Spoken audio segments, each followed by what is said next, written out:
Hey guys, like number one done, says Cat. Hello, Cat. Both of these women need to get birth control. One is using. Sorry, an ad. What an ad to pop up first thing in the morning. Hey, Michael. Michael says, hey there, Yogi. Hope you have a great day. I hope so too. I might get a visitor today. Grand Rising, see you, Sniper, my friend. Cat says, hi, I beat you to it. Hey, Empire. Says, hello, folks. So we got about, I don't know, 20-ish minutes or so. The sun, I don't know when daylight savings time starts or end. I can never figure out what is what, guys.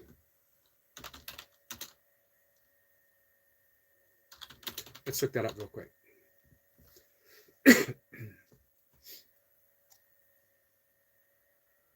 No, I guess we don't have daylight saving times, do we? What do we have? We have the solstice. Anyway, the sun will keep coming up higher and higher, or earlier and earlier. It only gets so high, guys, until the solstice, and then it starts reversing course. So the live streams are a little bit shorter. I apologize, guys. We'll see if we can cover some stuff as I put my shoes on, as we have our Mr. Rogers moment together. I mentioned before, I have much admiration for Mr. Rogers. A life truly devoted to kindness and showing, you know what, that doesn't take much effort, and the payoff is immense and enormous. I'm not talking about wealth, as Mr. Rogers, Fred Rogers, was a truly modest and humble man in all aspects of his life. He stayed living in Pittsburgh, but think of those he influenced and the amount of respect that he garnered in his life. When he made an appearance, very few in the public spotlight, at media, Hollywood events, he was given standing ovations. David Letterman, who was known to be sarcastic, especially in the 80s, early on in his career, was in complete awe. And he was floored by a reply when he asked Mr. Rogers, how do you tell children? Uh, you know, how do you discuss it when something bad happens? When things go wrong and bad, whatever. And he said, he simply tells them that sometimes bad things happen in the neighborhood.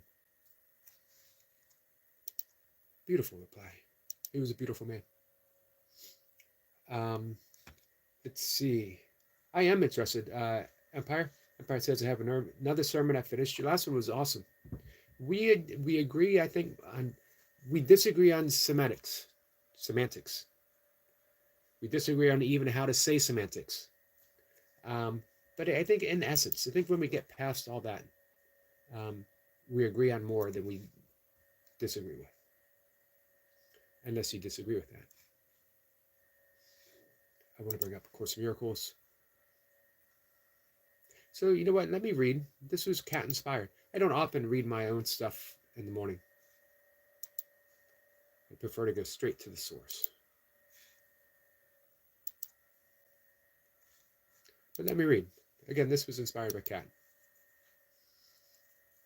It's called A Forgiven World. It's a world made of perception, my own collectively, and all of it is limited by the beliefs we hold about ourselves. As my practice of forgiveness deepens, the world begins to change. There's a soft light present that was never noticed before, although it certainly was here, but never quite perceived through the clouds of judgment and resentments that I offered. Slowly, I seem to be surrendering into this light. It's who I truly am, it's what we are. So the world isn't really changing, as it was always made of light, only waiting ever patient for those clouds to finally part, forgiven, and truly seen at last. So, Kenneth Wapnick, a great teacher. Hey, Pierce. Thanks for coming back, my friend. Kenneth Wapnick, earliest teacher of the Course of Miracles. He was the one who put the final editing into place. He holds up the cosmology of a non-dual universe as all that's seen. The universe itself doesn't exist apart from the mind. And he believes to know that and truly not just believe it, but to live it is makes forgiveness possible. Forgiveness as offered by Course in Miracles. Without it, forgiveness is seen too much as a bargaining. I will forgive you when, I will forgive you if, that kind of stuff. I don't know, who am I to disagree with Kenneth Wapnick? You know, again, the one who made the Course what it is. And I resonate with everything he says. But I don't know if it matters. If we believe the universe is existing as a template for our perceptions, and that when we remove the perceptions, then it shines already created heaven here, or not. What I do believe is that however the universe of our participation has come into existence, our role is to see it in its originality, to see it as the garden once again, and we do that by perceiving the light that it's made of. Everything is made of light. Wonderful line from, let me bring it up real quick. I just happen to have it on my Facebook page. If anyone here is on Facebook, guys, and you want to hang out with me, come on by and hang out. Speaking of hanging out, I don't know if I'm at liberty to say so. I might be hanging out with a friend today. Just a brief little walk. I get to show off my neighborhood. Anyway, this is a quote from the great Canadian songwriter, Leonard Cohen. Ring the bells that can still ring. Forget your perfect offering. There's a crack in everything. That's how the light gets in. There's a crack in everything. Forgiveness presents us the crack to see the light. So, however the world came into being, however this world that we are living in, participating in, however it came to be, it's here. And it's made of light, because we are creators and we create through that light. Light being synonymous with love. So, do you want to see it? Look for the cracks. And when you look for the crack, you get there by forgiving. The more you dive into those experiences. Hey, Elize, is there an I there? Or am I missing it? Elize, I believe I got that right. Probably not. I believe a lot of things. Sample says, Cat, Jack, that's because we both remember the old reality. Cat says, I remember the... What do we remember?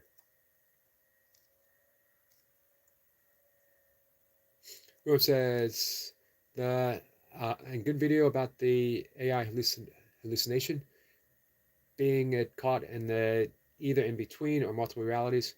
I spent quite a bit of time cajoling AI to give me the right answer, to feed me the right answer, even Grok 3.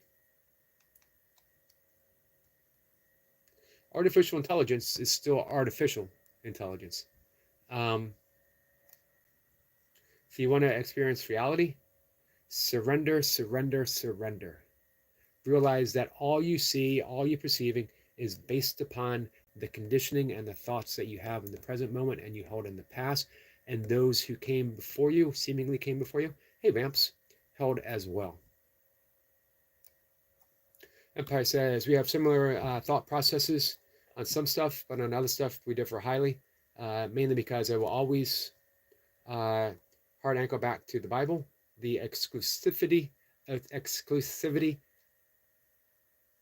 third time's the charm, it ain't gonna happen, of Christianity and the historical Jesus.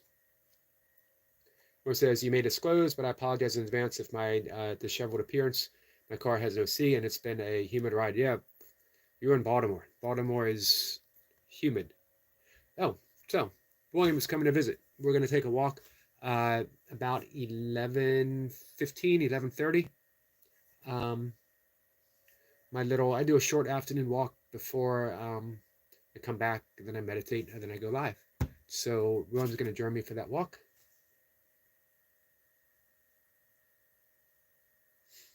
William says, and that will always be respected here. It will be.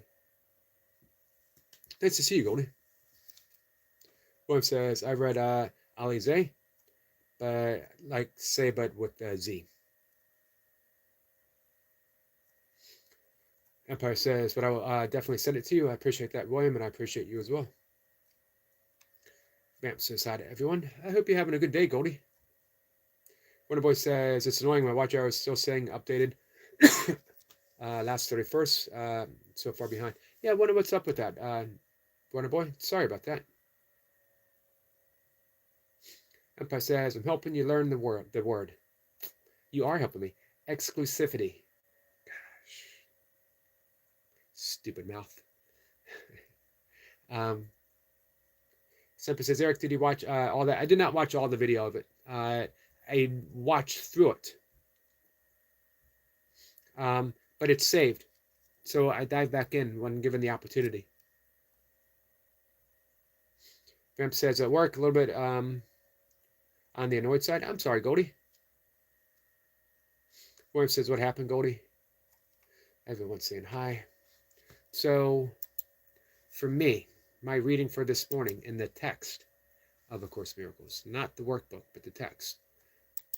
I'm reading chapter 1. Hey, Kat. Hey, Kat. Are you there?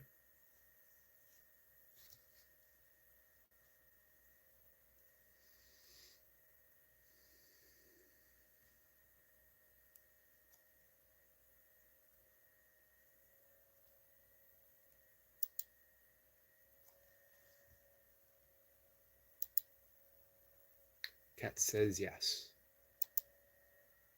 Two things. Thank you for being here. And are you reading the workbook like all the way through, or are you like skimming through it intuitively? And if it's yes to the second, can I offer you something that might shed a little more insight on what you asked about perception, what we've been talking about perception? It's just coincidence. Yes, they just made little bunny ears. That chapter 21, the function of reason. Chapter 21 is reason and perception. And it's been on point with what you and I have been talking about. It begins with perception selects and makes the world we see. It literally picks it out as the mind directs. The laws of size and shape and brightness would hold, perhaps, if other things were equal. They are not equal. For what you look for, you are far more likely to discover than what you would prefer to overlook. The still small voice of God is not drowned out by the ego's raucous screams. How was that for pronunciation? And senseless ravings to those who want to hear it. Perception is a choice and not a fact. I love that. Perception is a choice and not a fact. Hey, Lee.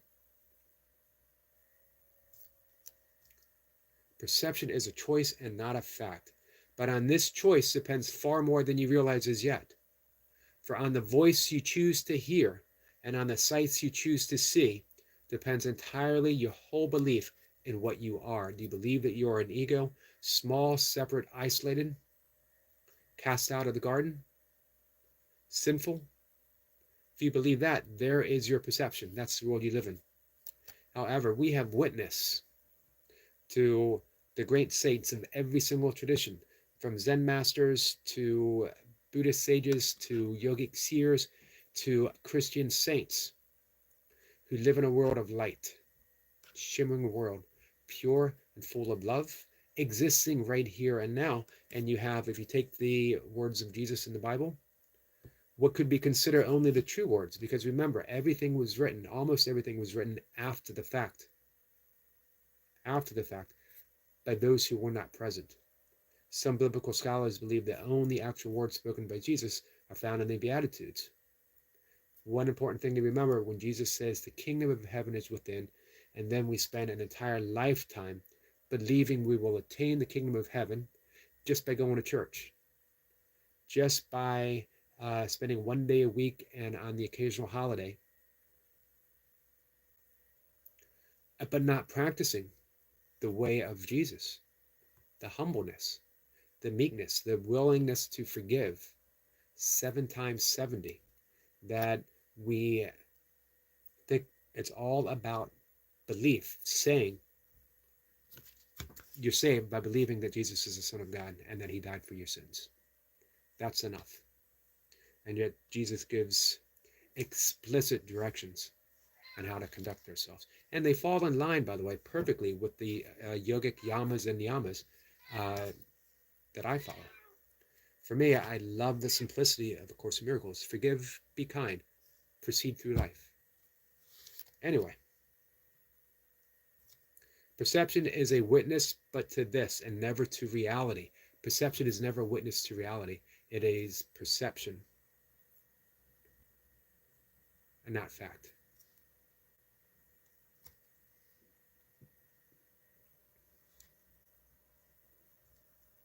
Reality needs no cooperation from you to be itself. So reality exists. We don't need to do anything. But your awareness of it needs your help because it is your choice. Do you want to continue living in your perceptions? Got about 6 more minutes, guys. You will experience depression, a sense of worthlessness, and feelings of impermanence and unreality. So let me backtrack. Listen to what the ego says, and you will see it directs you, and it is sure that you will see yourself as tiny, vulnerable, and afraid. You will experience depression, a sense of worthlessness, and feelings of impermanence and unreality. You will believe that you are helpless prey to forces far beyond your control and far more powerful than you. And you will think the world made directly your destiny. And for this will be your faith. But never believe it because it's your faith. But never believe because it is your faith that makes reality.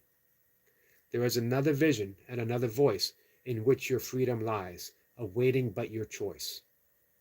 And if you place your faith in them, you will perceive another self in you. This other self sees miracles as natural. They are as simple and as natural as it's to breathing to your body. They are the obvious responses to calls for help. And the only one it makes. Miracles seem unnatural to the ego because it does not understand how separate minds can influence each other. Nor could they do so. I love this part. This is very Vedic. Non-duality in its essence. But minds cannot be separate. Minds cannot be separate. It brings me so much peace. I'm joined with you right now. So this other self is perfectly aware of this. And thus it recognizes that miracles do not affect another's mind, only its own. They are always changing your mind. They are always changing your mind. Ask for a miracle. If you can't forgive, if you can't, any host of things that we can't do as egos, ask for a miracle. A miracle is a shift in perception. They always change your mind. There is no other. Who does that sound like, guys? There is no other? You tell me. We're going to see if anyone actually pays attention to any live stream that I do. Let me dive back in. Let's see. Roy says, I spent 28 years believing I was a pure embodiment of the false prophet. Suppose I may have the spiritual gift of silver tongue of speaking. Oh, what is the name of the pancake place? Great Sage. Famps was just dealing with people at work. Yeah, that's never easy, is it? I don't have the patience for the nutters. I'm sorry, Goldie. Sepa says the choice of perception can be manipulated by fear and low vibration. I would agree. We get stuck in it. And I want to get down to Kat's comment. This says the Gospel of Matthew and John are eyewitness accounts of Jesus and his teachings. They were part of the original 12 apostles chosen by Christ during his 3-year ministry, so they are very reliable. I'm never keen on secondhand accounts, though. And everything's a secondhand account other than the actual words. But again, you know, I have. Have you ever read The Doors of Perception in Heaven and Hell, Yogi, or anyone? Doors of Perception in Heaven and Hell. When you said Doors of Perception, at first I thought Adolf Huxley, but you're talking about William Blake. You know, the famous line in William Blake's poem that if the doors of perception could be cleansed, we would see. What's the actual quote without me looking it up, Adam? If the doors of perception were cleansed or cleared, we would see reality as it really stands, infinite. Huxley, gotcha. Of course, Huxley based his the title on William Blake, and Jim Morrison, The Doors, based the Doors of Perception on Adolf Huxley.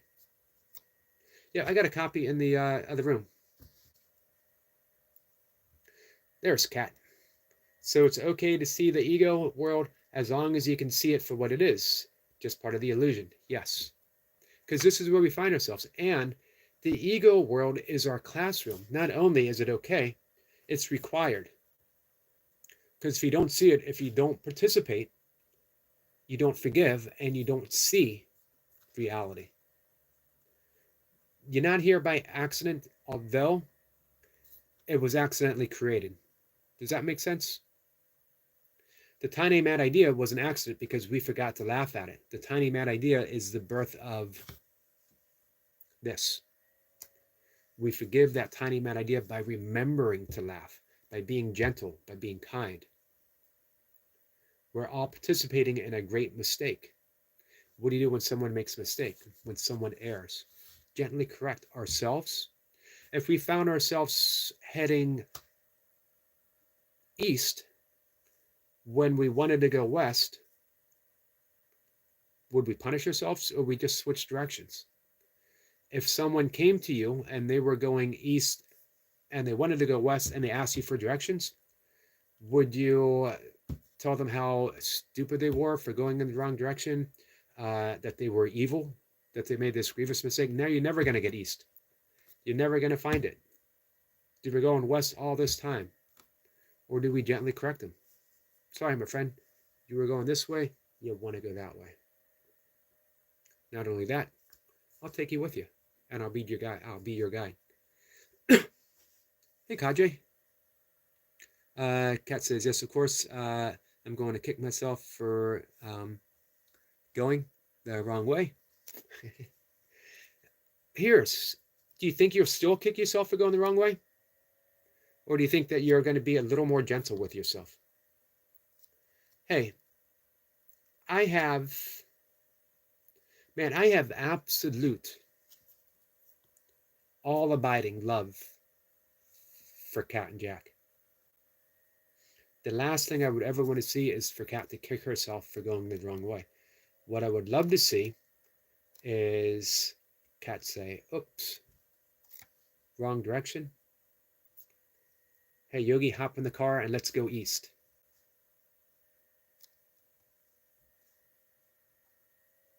Who says, I believe and have faith, but I still don't feel like everything has clicked. You know what? Don't worry about believing. Don't worry about having faith. And don't worry about any clicking unless it comes from your shoulders and you're doing high rep burpees.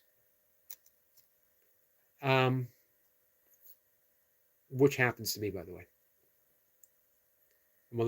It's a little disconcerting to hear my body click in places it's not supposed to click and never clicked before.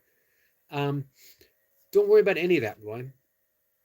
The path is easy. The path is clear. Forgive, and forgive as offered through A Course in Miracles, which is the forgiveness based upon the cross when the resurrection was chosen instead of crucifixion. We get to offer that all through life.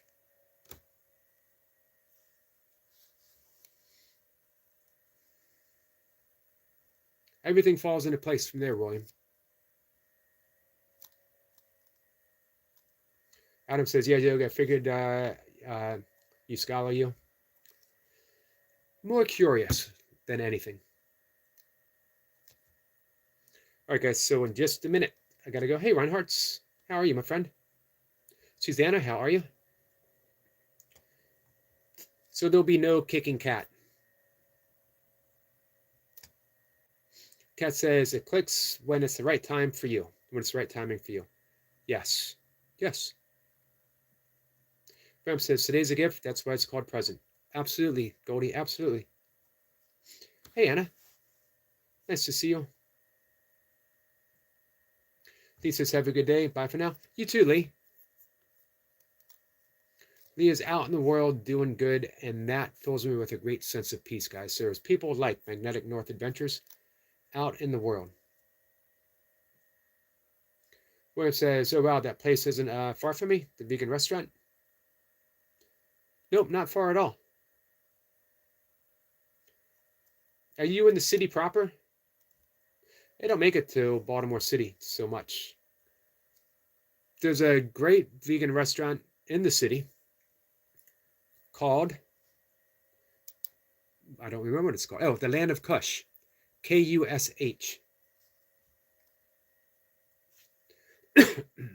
Really good vegan macaroni and cheese. Really good vegan crab cakes. It's a vegan soul food restaurant. If you like soul food, that's the place to go. Milk and I would go there after races fairly often.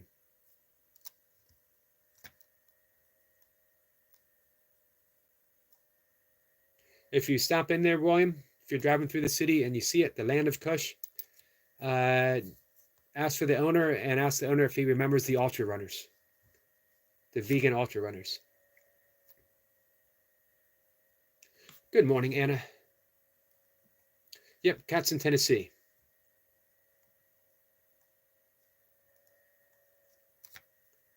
Unless she decides she's ready for a new adventure and she wants to visit Maryland, decides to make Columbia a home, she can be my neighbor. I promise to mow her lawn every so often. Hey, Moon. Moon says, Eric, where are you from? I was born in Pennsylvania, but I grew up in Maryland. Lived in a couple different places in Columbia. I am in the home I was raised. I love it here. I love the fact that my city was based upon ideals. One says, I haven't smoked in a while, squirrel. All right, guys. I got to get out. Kush, like Reed? Yep. I saw that place. Yeah, it's nice. Glen Burnie. That's where you get car stuff taken care of. The DMV is in Glen Burnie. When we were kids, we called it Glen Burnout or Glen Dirty because kids. It's a nice place, though. Some good friends that grew up in Glen Burnie.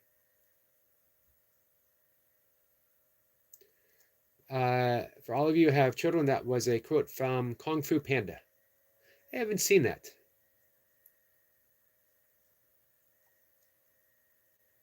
William says, will do. So, William, I'll see you about 11:15, 11:20.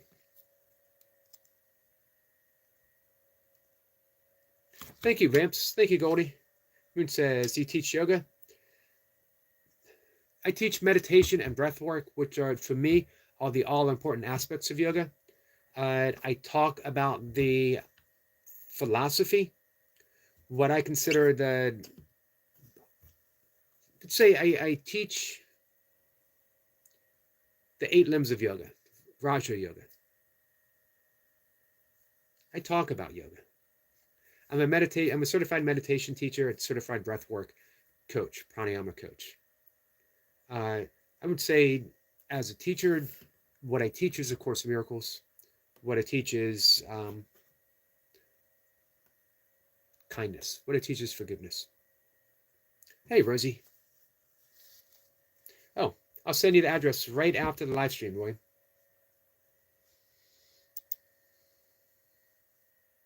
Should be signs all over the place. It says, this way to yogis. Always look for the signs, guys. Always look for the signs, whatever they might be. By signs, I mean the synchronicities, that little meaningful coincidences. Deepak Chopra calls them our synchrodestiny. You follow those signs and you are led to your purpose. You're led to your dharma. All right. I love you guys. I'm going to see everyone later. Kat says, follow the yellow brick road. Exactly. Guess what you find out? You're already home. No need to click your heels. Yeah, unless you want to. You're already home. I'll be back. I think our friend Marlon MK wants to sing again today. I don't know as I'm going to sing, but he's welcome to come up and sing, as is everyone else. Simple says, look for the turtle pond, left at the owl, and turn right at the swimming beaver. Exactly. Roy says he's from Kansas, so that's quite hilarious. I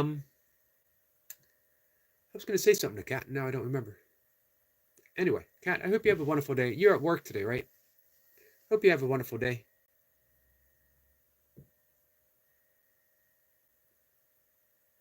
I don't know why I miss you when you're at work, but I do. Remind me to send the link, the address to William. Gotta go. I love you guys.